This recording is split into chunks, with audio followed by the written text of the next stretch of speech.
Hello and welcome back to this little mini training series, Working Spiritedly with Change. I'm Martha Angelini, spiritual guide and teacher. So from the first video, you should have 5 minutes that you have been able to carve out of your day every day to create space. And if you've missed the first video, I have included a link to it below, so you are more than welcome to check that out when you get a chance, but you can also just watch this video first. So now that you have the time, what do you do with it? So here we are, outside of our comfort zone, which is where we have never been before. So we don't know what we're doing, and we don't know where we're going. And we understand that all of these changes that come with being in our outside of our comfort zone are actually bringing up the fears and anxieties that accompany change. But we also know that that's really the point. If we want to grow and work spiritedly with it, we know that's what we need to do. But knowing that isn't really enough to help us let go in order to do that.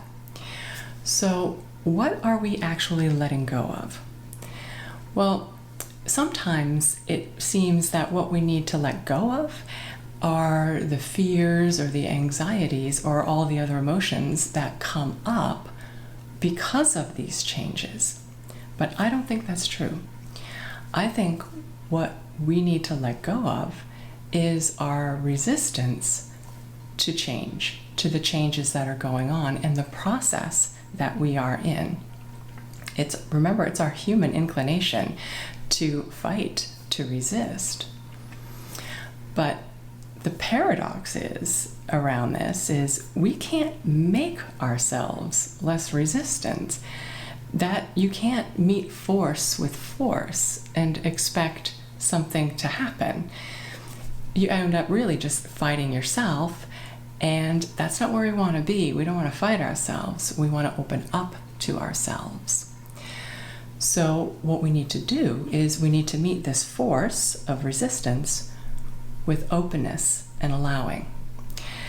And I find creating compassionate space allows us to have a positive space that feels safe and expansive.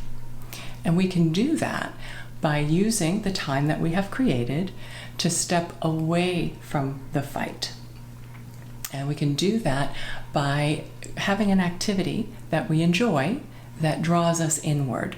So if you like to meditate, if you like to do mindfulness, or if you have a mindfulness practice, if breath work is good for you, I also find gratitude journaling very helpful for that time, as well as adding a little bit of an extra.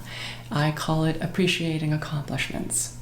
So what that really is you find something that you've accomplished, like a task, and just really pat yourself on the back around it. Or maybe you didn't shout at somebody that you really wanted to shout at.